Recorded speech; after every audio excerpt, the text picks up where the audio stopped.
मोहब्बत करता हूँ वो बाद में मोहब्बत करता है। फरमाते हैं मेरे घर की तरफ को परिंदे भी उड़ते हैं तो मेरी इजाजत से उड़ते हैं। तो जब ये जिंदगी इस्लाम मुसलमानों वाली बनाओ, जब कोई पूछे क्या हाल है तो ये कहो कि हर हाल में अल्लाह का शुक्र है।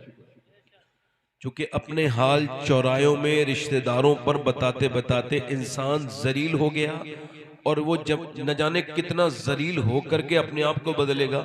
मौला अली फरमाते हैं जब तक तूने अपनी परेशानी किसी को नहीं बताई है तब तक तेरी इज्जत तेरी मुट्ठी में है, और जब तूने अपनी परेशानी किसी को बता दी तो अब तेरी मुट्ठी इज्जत जो है ना वो अब तेरी खतरे में आ गई।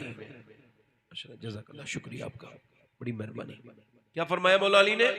जब तक तूने अपनी परेशानी किसी को नहीं बताई तेरी इज्जत कायम है, और जब तूने बता दी तो फिर अब तेरी इज्जत खतरे में है और पामाल हो गई तेरी इज्जत। ये जो लोग खैरियत पूछते हैं ये कोई खैरियत के खा नहीं होते। मेरा बस चले तो मैं खैरियत पूछने वाली बातों पर इस पर पूरी तरह से पाबंदी लगा दूं। न जब आप मुखलिसी नहीं है, किसी की मदद ही नहीं कर सकते, तो फिर आप पूछने वाले कौन होते हैं? खैरियत है, आप मजाक उड़ाने के लिए पूछ रहे हैं। बंदा बता दे मैं परेशान हूं, आप फिर उससे बात करना बंद कर देते हैं। गरीबों की रिश्तेदारी बड़ी कमजोर होती है, मालदारों के बड़े रिश्तेदार होते हैं, बुरा ना मानिएगा आप। तो अब कोई पूछता है क्या हाल है तो अब उसको ना बताओ, वो कोई मुखलिस नहीं है। मेरे शेख मोहियुद्दीन अब्दुल कादिर जीलानी गौसुल आजम फरमाते हैं सबको हाल बताओगे तो बेहाल हो जाओगे, हाल उसे बताओ जो हाल बदल सकता है। और वो कौन है? वो अल्लाह है। कौन है वो? जब कोई परेशानी आए तो मेरे शेख फरमाते अल्लाह को परेशानियां बताओ, अल्लाह से मोहब्बत तुम्हारी बढ़ेगी। क्या बढ़ेगी बोलो? अल्लाह से मोहब्बत तुम्हारी। और फरमाते अगर अल्लाह की शिकायत ही करनी है तो उससे करो अल्लाह की शिकायत जो अल्लाह से ज्यादा मेहरबान मिले। वो तो कोई है। तो फिर ये गर्मी के चर्चे क्यों है?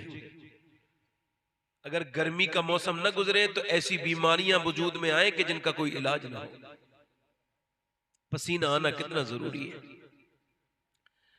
मगर मौलाना रूम कहते हैं ये जो नाशुक्र है गर्मी से शुरू होता है, और कहता है गर्मी बड़ी हो रही है। आपस में बात करते हैं गर्मी, अरे इससे कोई फायदा फर्क पड़ रहा है कोई?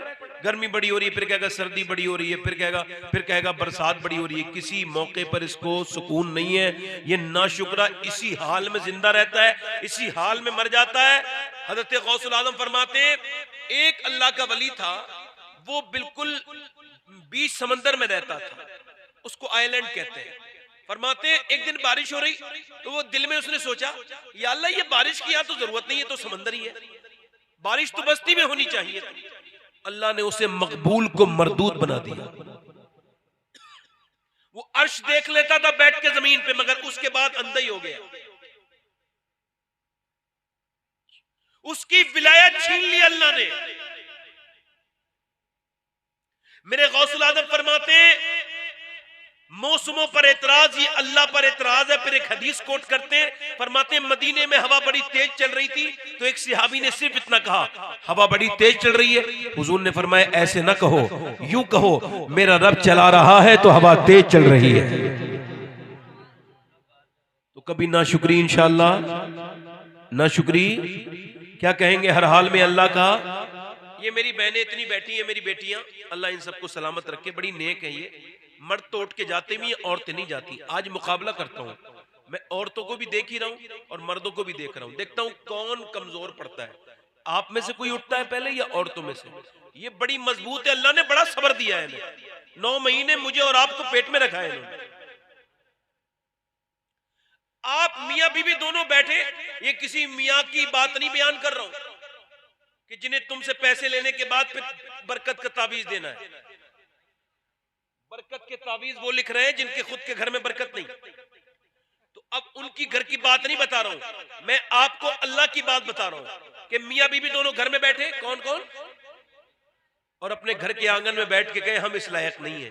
अल्लाह ने बड़ा नवाजा, औलाद भी दी, खाने को भी देता है, उसका बड़ा शुक्र है।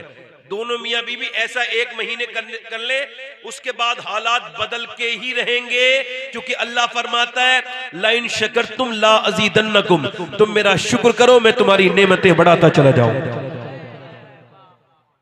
नेमतें तुम्हारी बढ़ाता, आप शुक्र शुरू कर दो, जिंदगी बदल जाएगी आपकी।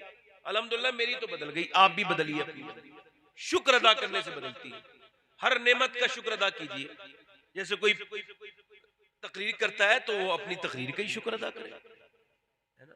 कहां चले भाई, कहां चले? ये रात में तकरीर करने का ये नुकसान है कि लोग ऐसा समझते हैं कि ये मौलाना जो है ना वो अब इतनी रात में बैठे हैं, इतनी देर तक बोलेंगे भी। अच्छा आप मुझे बताइए, अरे ये तो मेरे पास ही आ रहा है, हंसो मत। आपको एक मसला बता देता हूं, जहां सादात बैठे हों, उलमा बैठे हों, वहां कहका लगा के हंसना जैसे आप हंसे हो, ये जिना करने से बदतर काम है, जिना से भी बुरा काम है। तो मैं आपको माशाल्लाह हाजिर खिदमत हूँ, हमारे सैयद शाफे साहब का हुक्म पर मैं हाजिर हूँ। हमारे सैयद खालिद साहब क़िबला तशरीफ रखते हैं, इनके वालिद ने इस इलाके में बड़ा काम किया है। इस इलाके के सही मानों में जो पीर हैं इनके वालिद ही। उसकी वजह यह है कि जो दीन सिखाए वही पीर है, जो नजराने लेके चला जाए वो थोड़ी पीर है। बात थोड़ी कड़वी है मगर बात तो हकीकत है। हमने उलमा को इज्जत नहीं दी, हालांकि उलमा ही इज्जत के लायक है। उसके बाद अदर पर्सन होते हैं। तो हमारे जनाब क़िबला हजरत मौलाना अशरफ बिलाली साहब क़िबला की निजामत, ये बड़ी जबरदस्त किस्म की निजामत करते हैं। अल्लाह ताला इनकी उम्र में बरकत अता करे। ये बच्चा हमारा आजम, इसने बड़ी अच्छी नात शरीफ पढ़ी, अल्लाह इसकी आवाज में और बरकत, बाअदब है बच्चा ये। हालांकि मैं कोई इस पर प्रेशर नहीं डाल रहा था, ये और भी पढ़ सकता था, बच्चा है और ये और भी पढ़ सकते थे आजम, मगर इन्होंने मेरा ख्याल किया ऐसे लोगों को अल्लाह दुनिया और आखिरत में नवाजता है, बाअदब बानसीब बेअदब बदनसीब। वरना कोई टाइम ले रहा होता है ना कि हजरत बैठे हैं इस वजह से मैं 2 शेर और, तो हजरत सब जानते हैं भाई, आप क्या समझ रहे हो, बेवकूफ है क्या, है ना। जल्द से कराया करो, जल्दी खत्म कर लिया करो। ये 4-5 लोग चले गए थे, ये भी आ गए।